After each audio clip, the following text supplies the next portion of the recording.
Sve što vas interesuje na jednom mestu. Vaša dnevna doza. Prijavite se.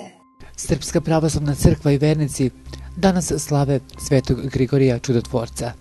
Njemu se pripisuju mnoga čuda, a nazivaju ga i drugim Mojsijem. Prema verovanjima, Grigorije je zapovedao zlim dušama, gorama i vodama, lečio muke i bolesti, a pred onima koji su ga gonili bio je nevidljiv, a mogao je da predvidi događaje i čita ljudske misli. Rođen je u bogatoj i paganskoj porodici, učio filozofiju, grčku i misirsku, a onda se obratio hrišćanskim učiteljima i krstio se posle nekoliko godina. Kako bi se posvetio Bogu, otišao je u pustinju gdje je proveo mnogo vremena. Jednom mu se javila Bogorodica sa svetim Jovanom Bogoslovom. Jovan mu je predao simbol vere pod njegovim imenom. Upokojio se 270. godine u dubokoj starosti.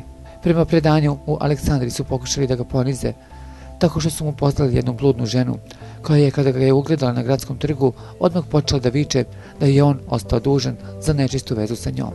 Vikala je sve glasnije i tražila novac. Nevini Grigorije je pocrveneo pred grubom kletvom i rekao svom prijatelju da joj da novac kako bi otišla.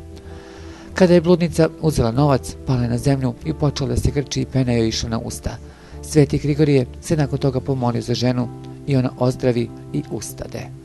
Još jedna priča opisuje njegova čuda, kada je grupu hrišćana zaštitio od rimskih vojnika koji su ih gonili tako što ih je učinio nevidljivim.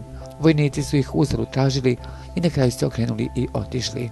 Veruje se da onaj ko je neveran, a na današnji dan pročita svete spise Grigorija, postaće vernik. Onaj ko u Grigorija veruje, prema predanju, bit će večno zdrav i zaštićen od zlih ljudi. Zato je potrebno da danas razmislite o tome da li zaista verujete i koliko vam je važno da poštujete verska načela i u skladu sa njima živite.